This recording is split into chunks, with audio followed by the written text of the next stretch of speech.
जी अस्सलाम वालेकुम और welcome back PHP with MySQL के इस बेसिक कोर्स के नेक्स्ट लेक्चर में आपको खुशामदीद कहता हूँ।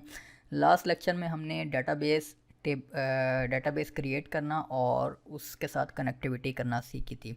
इस लेक्चर में हम डेटाबेस में टेबल्स क्रिएट करना सीखेंगे। अब जाहिर सी बात है, डेटाबेस में डाटा इंसर्ट करने के लिए आपको टेबल्स चाहिए होते हैं। आप डिफरेंट टाइप का डाटा स्टोर करने के लिए डिफरेंट टेबल्स क्रिएट करते हैं और टेबल मुश्तमिल होता है रोज़ और कॉलम्स के ऊपर। टेबल क्रिएट करते वक्त फिर आप कॉलम्स डिफ़ाइन करते हैं और कॉलम्स में भी आप डाटा टाइप्स डिफ़ाइन करते हैं।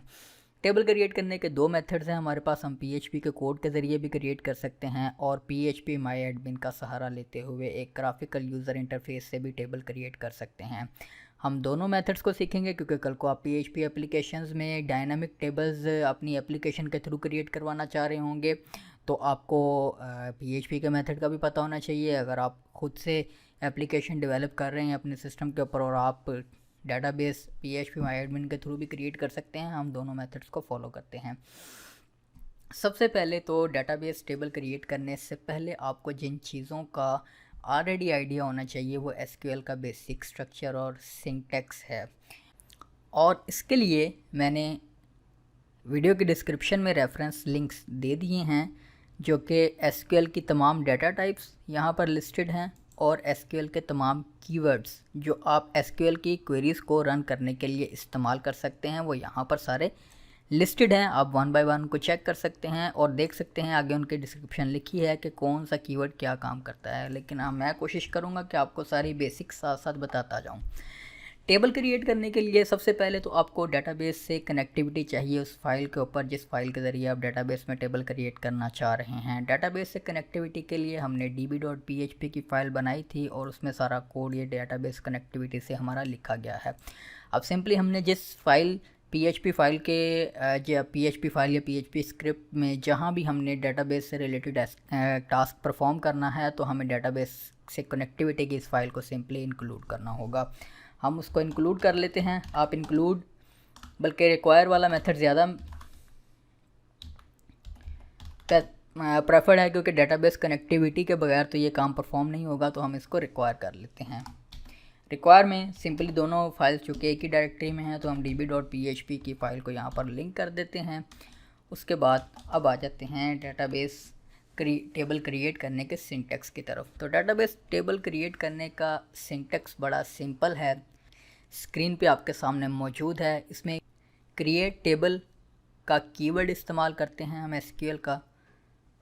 इसके बाद एक स्पेस देकर उस टेबल का नेम देते हैं और दो राउंड ब्रैकेट्स में हम उन कॉलम्स के नेम्स बताते हैं जो कॉलम्स हम क्रिएट करने जा रहे हैं। आप जितने मर्ज़ी जितने कॉलम नेम देंगे उतने ही कॉलम आपके पास क्रिएट होंगे, यानी कि वो नंबर ऑफ़ कॉलम्स हैं। आपने ईच कॉलम को एक नेम देना होता है। नेम के बाद आप उसकी डाटा टाइप डिफ़ाइन करते हैं और उसके बाद कुछ ऑप्शनल कीवर्ड्स अगर आप डिफ़ाइन करना चाहें तो आप कर सकते हैं। तो हम यहाँ पर एक वेरिएबल क्रिएट करते हैं एसक्यूएल के नाम से और इसमें अब हम अपनी एसक्यूएल की क्वेरी लिखते हैं। एसक्यूएल की क्वेरी में सबसे पहले जो कीवर्ड हमने इस्तेमाल करना है वो है क्रिएट टेबल का।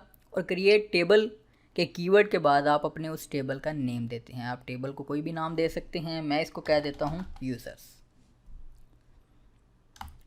और उसके बाद दो राउंड ब्रैकेट्स हैं, इसको हम लाइन ब्रेक्स का सहारा लेंगे ताकि हम अपने कोड को मुनज़्ज़म कर सकें और वो रीडेबल हो, आपको समझ आए। उसमें अब आप बारी बारी अपने उन कॉलम्स का नेम डिफ़ाइन करते हैं। कॉलम नेम, सबसे पहला जो कॉलम नेम आपके डेटाबेस टेबल में होना चाहिए वो आईडी का होना चाहिए। डेटाबेस में रिकॉर्ड्स को कल को फाइंड करने और इंसर्ट करने और उनके साथ काफ़ी किस्म के टास्क परफॉर्म करने के लिए आपकी जो ऑप्टिमाइजेशन है, जो स्पीड है, वो इस पर बड़ा वेरी कर रही होती है कि आपके टेबल में एक यूनिक प्राइमरी की के साथ कॉलम मौजूद हो जिसमें उन रिकॉर्ड्स की आईडीज़ आ रही हों, ताकि उन आईडीज़ के थ्रू आप उस रो में मौजूद डाटा को क्विकली एक्सेस कर सकें। अब यहाँ पर मैं इसको कह देता हूँ यूज़र आईडी और उसके बाद कॉलम नेम टाइप करने के बाद आपने उसकी डाटा टाइप बतानी होती है। डाटा टाइप की भी मैंने आपको रेफरेंस दिया है, उसमें से आप देख सकते हैं कि किस किस्म की डाटा टाइप्स एसक्यूएल सपोर्ट करता है और आप उनको इस्तेमाल कर सकते हैं अपने कॉलम्स के ऊपर। अब डाटा टाइप डिफाइन करने के लिए आप सिंपली वो डाटा टाइप लिखते हैं, जैसे कि मैं इसको इंटीजर रखना चाह रहा हूँ क्योंकि जो आईडीज़ हैं वो हमारे पास इंटीजर ही होंगी। और उसके बाद 2 ब्रैकेट्स में आप उस कॉलम में आने वाली वैल्यूज़ की लिमिट भी डिफ़ाइन करते हैं कि उसकी करैक्टर लिमिट क्या हो। मैं इसको कह लेता हूँ कि 6 करैक्टर लिमिट, लेट्स सपोज ये एक काफ़ी इनफ लिमिट होती है आईडीज़ के लिए। और उसके बाद आप यहाँ पर ऑप्शनल मज़ीद कीवर्ड्स पास करते हैं जो कि कॉलम के ऊपर डिफरेंट ऑपरेशंस परफॉर्म करते हैं। और जिस फील्ड में, जिस कॉलम में आपने वैल्यूज़ को ऑटो इंक्रीमेंट करना हो, यानी कि ईच टाइम जब रिकॉर्ड आए तो वो ऑटोमेटिकली यूनिक नंबर एक जनरेट हो और वो ऑटो इंक्रीमेंट हो, उसके लिए आप एक फंक्शन इस्तेमाल करते हैं ऑटो इंक्रीमेंट का। ये एसक्यूएल का फंक्शन है जो आप कॉलम के ऊपर लगा सकते हैं। ये क्या करेगा कि ऑटोमेटिकली इसमें आने वाली वैल्यूज़ को एक का इंक्रीमेंट उसमें यानी कि यूनिक नंबर रखेगा। और ये ऑफन प्राइमरी कीज़ के साथ इस्तेमाल होता है डेटाबेस टेबल में कॉलम्स के ऊपर। और उसके साथ ही हम इस फील्ड को यूनिक बनाएंगे, इस कॉलम को। हम नहीं चाहेंगे कि कोई आईडी रिपीट हो, उसके लिए हम इस कॉलम को प्राइमरी की बना लेते हैं। प्राइमरी की बनाने के लिए आप कीवर्ड इस्तेमाल करेंगे प्राइमरी की का। और उसके बाद इसके ऊपर एक और ऑप्टिमाइजेशन हम परफॉर्म करते हैं। इसके ऊपर हम एक और कीवर्ड अप्लाई करते हैं जो कि है अनसाइंड का। अनसाइंड का कीवर्ड क्या करेगा कि इस कॉलम में आने वाली वैल्यूज़ को सिर्फ पॉजिटिव में ही रखेगा। अब इंटीजर तो डाटा टाइप है, लेकिन आपको पता होना चाहिए कि इंटीजर डाटा टाइप में पॉजिटिव में भी वैल्यू हो सकती है और नेगेटिव में भी वैल्यू हो सकती है। अगर -6 भी एक इंटीजर है तो हम मेक श्योर करेंगे कि इस कॉलम में आने वाली वैल्यू पॉजिटिव ही हो और वो ऑटो इंक्रीमेंट होगी और वो प्राइमरी की होगी। प्राइमरी की आपको पता है एक टेबल में एसक्यूएल के टेबल में आपको एक ही प्राइमरी की होती है जो कि एक या एक से ज़्यादा कॉलम्स के ऊपर आप लगा सकते हैं। और ऑटो इंक्रीमेंट भी जब वैल्यू स्टार्ट होती है, रिकॉर्ड इंसर्ट होना शुरू होते हैं तो वो 1 से स्टार्ट होती है। ये इनकी सिंपल एक्सप्लेनेशन है। अदरवाइज़ आप एसक्यूएल के सिंटैक्स को और कीवर्ड्स को आप डिटेल से पहले स्टडी करें, एक्सप्लोर करें। और उसके बाद नेक्स्ट कॉलम हम क्रिएट करते हैं, उसको हम कह लेते हैं यूज़र नेम। और यूज़र नेम की डाटा टाइप हम रखेंगे वारचार, क्योंकि इसमें मिक्स करैक्टर्स हो सकते हैं, इंग्लिश के करैक्टर्स भी, अल्फ़ाबेट्स भी हो सकते हैं, न्यूमेरिक भी हो सकती हैं आपके पास वैल्यूज़। तो इस तरह से मिक्स्ड वैल्यूज़ हो सकती हैं। और इसको आप एक करैक्टर लिमिट भी डिफ़ाइन करें, हम इसको कह देते हैं 30। I think 30 is enough. और उसके बाद हम इसके ऊपर एक कीवर्ड इस्तेमाल करते हैं नोट नल का। नोट नल का कीवर्ड क्या करता है कि इस कॉलम को एम्प्टी नहीं रहने देगा किसी सूरत में, यानी कि अगर कोई वैल्यू पास नहीं की गई तो ये डाटाबेस में रिकॉर्ड इंसर्ट नहीं होगा। उसके बाद हम यूज़र ईमेल का कॉलम क्रिएट करते हैं, उसको भी हम वारचार कह लेते हैं। इसको भी 30 करैक्टर्स की लिमिट दे देते हैं और नोट नल। उसके बाद यूज़र पासवर्ड की एक फील्ड बनाते हैं, इसको भी वारचार कह देते हैं।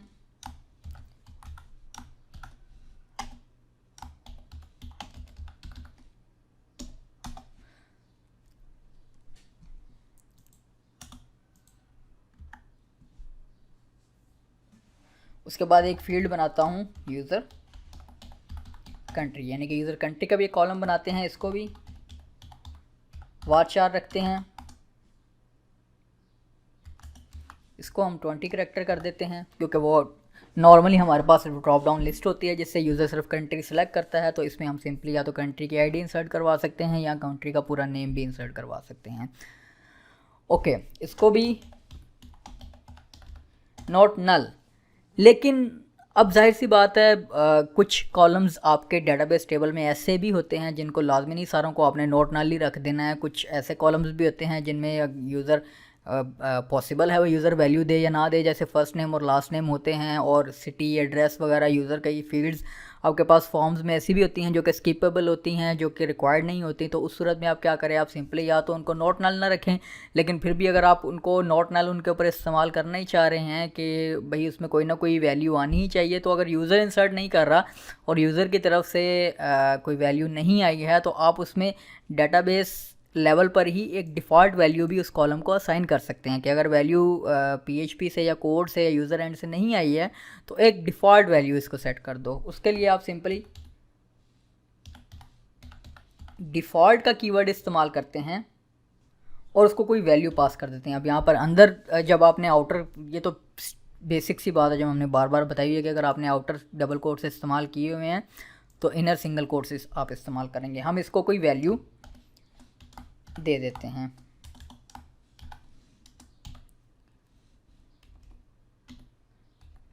मैं कह देता हूँ ये NA यानी कि नॉट अवेलेबल, या आप कोई भी डिफ़ॉल्ट वैल्यू दे सकते हैं। उसके बाद लास्ट कॉलम हमारे पास है जो हमने क्रिएट करना है, इसको मैं कह देता हूँ रजिस्टर डेट, और इसकी डाटा टाइप रखेंगे हम टाइम स्टैम्प, कि हम पूरी जो डेट और टाइम की वैल्यू है उसको हम इसमें इंसर्ट करवाएंगे, और इसमें हम वैल्यू ऑटोमेटिकली इंसर्ट करेंगे एसक्यूएल के फंक्शन को इस्तेमाल करते हुए, यानी कि जिस टाइम पर ये रिकॉर्ड आया है डेटाबेस में उसी टाइम को एग्जैक्टली नोट कर लो। उसके लिए डिफ़ॉल्ट का ही कीवर्ड इस्तेमाल करेंगे हम। डिफ़ॉल्ट में अब डिफ़ॉल्ट जो उस करंट सिस्टम का, सर्वर का टाइम या जिस मशीन के ऊपर ये कोड रन हो रहा है उसका डिफ़ॉल्ट सिस्टम टाइम गेट करने के लिए हम करंट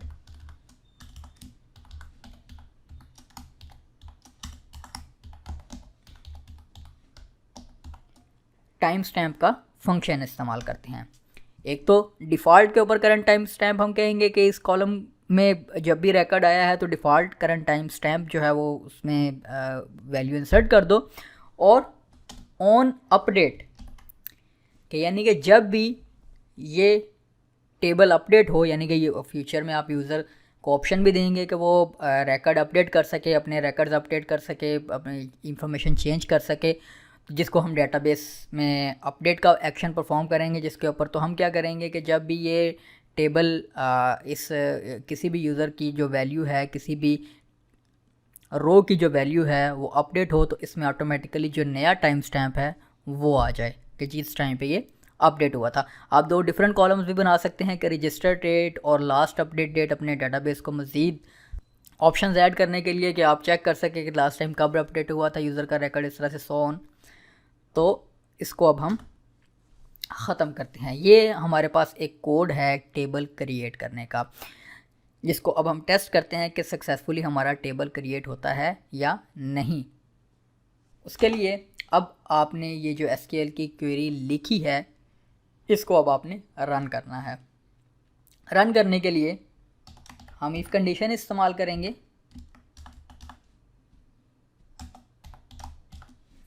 और जिस ऑब्जेक्ट में हमारे पास डेटाबेस की कनेक्टिविटी मौजूद है, बेसिकली कनेक्शन, इस ऑब्जेक्ट में हमारे पास डेटाबेस से कनेक्टिविटी मौजूद है, यानी कि ये MySQLi की क्लास हमने इनिशिएट की हुई है, ये ऑब्जेक्ट क्रिएट किया हुआ है। तो हम इसमें से मेथड इस्तेमाल करेंगे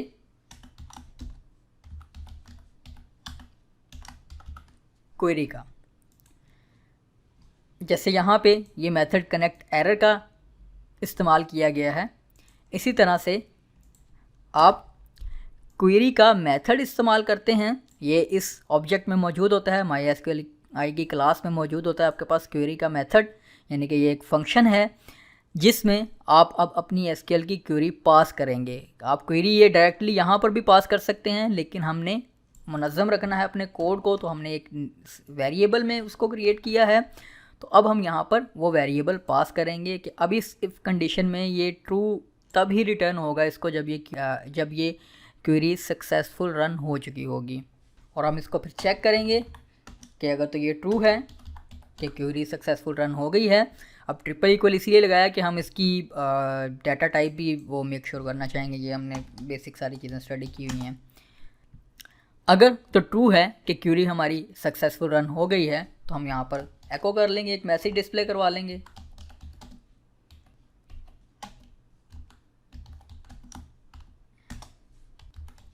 एल्स हम एरर डिस्प्ले करवा देंगे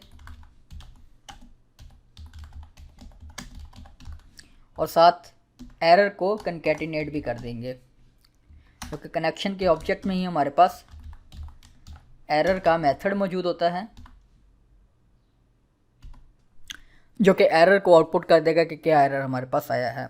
तो अब ट्राई करते हैं, कोशिश करते हैं कि ये क्या हमारा कोड सक्सेसफुल कामयाब हो पाता है पहले ही अटैम्प्ट में। उसके लिए ब्राउज़र को ओपन कर लेते हैं। ये वही आपके पास लिंक्स हैं कीवर्ड्स रेफरेंस के और डेटाबेस डाटा टाइप के, और उसके अलावा एसक्यूएल के काफ़ी यूज़फुल इन्फॉर्मेशन फंक्शंस की और कीवर्ड से रिलेटेड यहाँ पर WC स्कूल्स पर मौजूद है। इनको आप ज़रूर स्टडी करें साथ। ओके, इनको हम क्लोज़ करते हैं और अपनी PHP की फ़ाइल को रन करते हैं। PHP ट्यूटोरियल में INC के फ़ोल्डर के अंदर हमारे पास createtable.php की फ़ाइल है, इसको हम रन करते हैं। ओके, जूम कर लूँ तो क्या लिखा नज़र आया आपको? डेटाबेस कनेक्टेड, क्योंकि वो हमने db.php में डेटाबेस कनेक्टेड को एको करवाया हुआ है। हम इसको बंद भी कर सकते हैं और अब तो टेबल क्रिएट हो चुका है। हम ज़रा PHP माई एडमिन में PHP ये ट्यूटोरियल का जो टेबल है इसको अगर मैं दोबारा से रीलोड करूं तो आप देखें इसमें सक्सेसफुली यूज़र्स का टेबल क्रिएट हो चुका है। और अगर इसको मैं ब्राउज़ करूं तो आप देखें तमाम कॉलम्स, यानी कि यूज़र नेम जो भी हमने कॉलम रखे थे और उसके स्ट्रक्चर में आए तो आप देखें उसके ऊपर प्राइमरी की भी इम्प्लीमेंटेड है, और उसके अलावा जो जो डाटा टाइप्स हमने रखी थी या उससे रिलेटेड ये देखें सारी इन्फॉर्मेशन हमारे पास यहाँ पर अब मौजूद है। यानी कि सक्सेसफुली हमारा डेटाबेस टेबल क्रिएट हो गया और PHP के कोड को इस्तेमाल करते हुए हमने इसे क्रिएट किया। अब अगर हम दोबारा इस पेज को रीलोड करेंगे तो हमें एरर देगा कि भाई ये डेटाबेस टेबल ऑलरेडी एग्जिस्ट करता है, तो हमें एरर भी टेस्ट हो गया। तो इस तरह से आप PHP के कोड को इस्तेमाल करते हुए डेटाबेस टेबल क्रिएट कर सकते हैं। और मैंने कोशिश की है कि थोड़ा आपको एक्सप्लेनेटरी लेकर चलूँ कि ये ऐसा नहीं कि बस कोड लगा के आपको कह देंगे कोड लगाएं और टेबल बन गया। अपने एक्सपीरियंस के मुताबिक, अपने नॉलेज के मुताबिक मैं कोशिश करता हूँ कि आपको चीज़ें एक्सप्लेन करके रखूँ साथ साथ, चाहे आपको पता है या नहीं पता। तो अब डेटाबेस टेबल हमने PHP के फंक्शन के थ्रू क्रिएट करना सीख लिया। अब नेक्स्ट टास्क क्या है कि आप इसको इतने कोड में इसको मैं थोड़ा सा जूम आउट कर लूँ, इतने कोड में घूमने के या खपने के कोड आपको डेटाबेस टेबल क्रिएट करने का तभी इस्तेमाल करें टेबल के PHP में कि जब आप कोई ऐसी एप्लीकेशन बना रहे हैं, जैसे आप CMS होते हैं, डिफरेंट PHP के स्क्रिप्ट्स होते हैं जिनको आप इंस्टॉल करते हैं। तो वो इंस्टॉल करते हैं तो उसमें डेटाबेस टेबल रन टाइम पर भी क्रिएट होते हैं। उस सिनेरियो में आप इन PHP के मेथड्स को इस्तेमाल करें। अगर आप लोकल एप्लीकेशन खुद ही बना रहे हैं PHP की, तो उसमें तो आप सिंपली PHP माई एडमिन को इस्तेमाल करते हुए भी डेटाबेस टेबल क्रिएट कर सकते हैं। और एप्लीकेशन एक्सपोर्ट करना तो कोई इतनी बड़ी बात नहीं है, आप सिंपली SQL को एक्सपोर्ट करते हैं या आपके पास इंपोर्ट एक्सपोर्ट की ऑप्शन होती है। आप अपनी डेटाबेस टेबल जो भी आपने क्रिएट किया हुआ है उसको आप एक्सपोर्ट करके सिंपली रिमोट साइट के ऊपर या टारगेट वेबसाइट के ऊपर इंपोर्ट कर सकते हैं।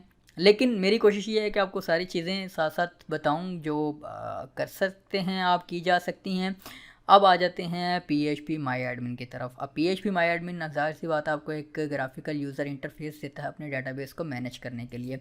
अब आप डेटाबेस टेबल PHP माई एडमिन को इस्तेमाल करते हुए भी क्रिएट कर सकते हैं। डेटाबेस टेबल क्रिएट करने के लिए आप सिंपली अपने डेटाबेस पर क्लिक करें और उसके बाद आपके पास यहाँ पर एक ऑप्शन होती है क्रिएट टेबल की। आप यहाँ पर टेबल नेम दें, मैं कह देता हूँ पेजेस, और इसमें कॉलम्स की तादाद आप बताएं। अब यहाँ पर आप कॉलम्स की तादाद बताते हैं, ये नहीं कि आपने जो बता दी है वही क्रिएट होंगे, आप इनमें इजाफा कर सकते हैं, रिमूव कर सकते हैं, अपने स्ट्रक्चर को मॉडिफाई कर सकते हैं। लेकिन ये एज ए स्टार्टिंग पॉइंट पूछ रहा है कि वो आपको क्विकली एक इंटरफेस दे देगा जिसमें आप फिर उन कॉलम नेम्स को डिफाइन कर सकते हैं। तो हम क्विकली आइडेंटिफाई कर लेते हैं पेजेस में। एक तो ID की, एक तो आप बात याद रख लें कि आपने हर टेबल में ID की फील्ड ज़रूर रखनी है, और ID की फील्ड के थ्रू ही आप डिफरेंट डेटाबेस टेबल्स को आपस में लिंक भी करवाते हैं, जो कि हम बाद में आने वाले लेक्चर्स में देखेंगे कि एक टेबल को दूसरे टेबल के साथ कैसे लिंक करवाया जा सकता है ताकि वो आपस में लिंक्ड हो और उनका डाटा आप सिंक कर सकें। उसके अलावा रिकॉर्ड्स को फाइंड करने के लिए आपको आईडी जो है वो फास्टेस्ट मेथड है रिकॉर्ड्स को फाइंड करने के लिए। तो आप एक फील्ड अपने हर डेटाबेस टेबल में आईडी की रखा करें। तो एक पेज आईडी कह लें होगी हमारे पास, उसके बाद पेज टाइटल या पेज नेम, उसके बाद पेज कंटेंट, और उसके बाद एक कह लें कि वो पेज क्रिएटेड जो डेट है। या इसके अलावा ये मेरी जहन में इस वक्त है कि ये नॉर्मली 4 फील्ड्स होनी चाहिए, तो 4 ही ठीक है हमारे पास कॉलम्स। आप अपने डेटाबेस टेबल को अपने हिसाब से जितनी आपको फील्ड्स रिक्वायर्ड हो आप उतना ही क्रिएट कर सकते हैं। तो 4 के साथ जाते हैं। सबसे पहले तो हम इसको कह लेते हैं पेज आईडी।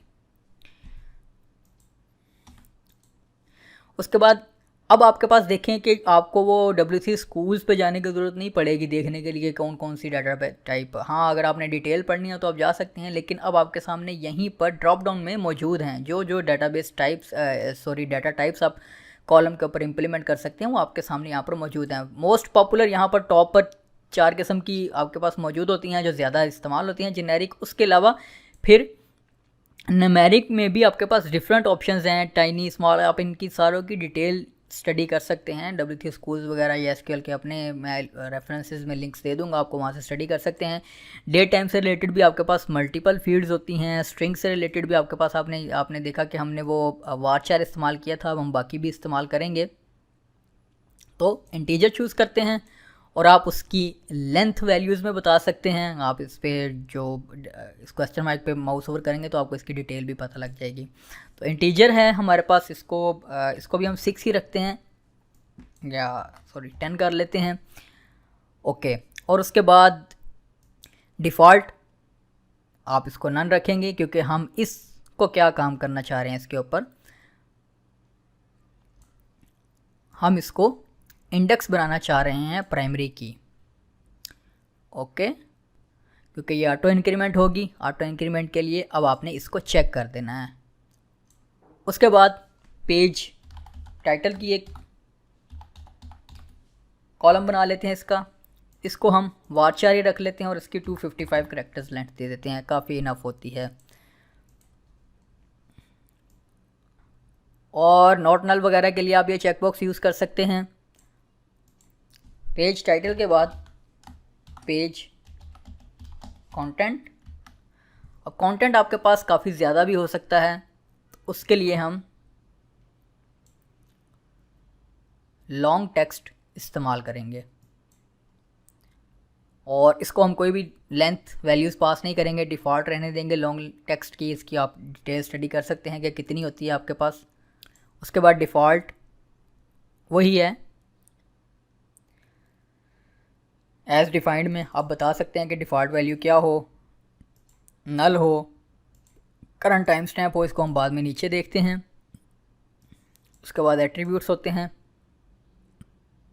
ये मैंने आपको जो बताया था ये आप यहाँ पर लगा सकते हैं। अनसाइंड हम लगा देते हैं कि इसमें जो है वो सिर्फ पॉजिटिव वैल्यूज़ आएँ। और इसके अलावा ये फर्दर आप आगे देखते जाएंगे तो आपको मज़ीद ऑप्शंस भी मिलेंगी। और उसके अलावा पब्लिश्ड डेट के नाम से हम एक लास्ट कॉलम बना लेते हैं और इसमें अब हम डाटा टाइप रखेंगे टाइम स्टैम्प, और उसके बाद डिफ़ॉल्ट इसका करंट टाइम स्टैम्प, और उसके बाद एट्रीब्यूट्स में on update current time stamp. ये वही काम है जो हमने कोड से परफॉर्म किया था। अब यहाँ से आप ड्रॉप डाउन्स और ऑप्शंस को सिलेक्ट करके कर सकते हैं। और इसमें नल चेक्ड है कि ये नल हो सकता है।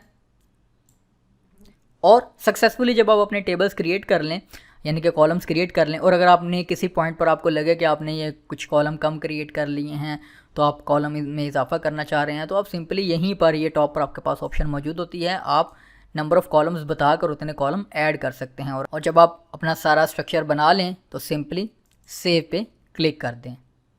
ओके, आपका टेबल सक्सेसफुली यहाँ से भी क्रिएट हो गया। हम ये देखें लेफ़्ट साइड पर आपके पास आ गया। पेजेस में जाते हैं तो आप देखें तो हमने वो जो इजाफी कॉलम ऐड किया था, जब आपने किसी कॉलम को कोई नेम वगैरह नहीं दिया है तो जब आप सेव करेंगे तो वो ऑटोमेटिकली क्रिएट ही नहीं होगा। तो यहाँ पर अब आप देखें आपके पास स्ट्रक्चर आ गया इस टेबल का, जिसमें पेज आईडी है, पेज टाइटल है, पेज कंटेंट है, पब्लिश डेट है, और इसके अलावा आप एक और टास्क परफॉर्म कर सकते हैं। जैसे मैं यूज़र्स के टेबल पे आता हूँ और स्ट्रक्चर में आता हूँ, मैं इस यूज़र ईमेल को सिलेक्ट करता हूँ और यहाँ से आप इसके ऊपर डिफरेंट एक्शंस किसी भी कॉलम के ऊपर परफॉर्म कर सकते हैं, एक या एक से ज़्यादा कॉलम्स के ऊपर। अब आप देखें यहाँ पर प्राइमरी की तो आपने अप्लाई की हुई है यूज़र आईडी के ऊपर, उसके अलावा आप एक यूनिक की भी अप्लाई कर सकते हैं किसी भी कॉलम के ऊपर।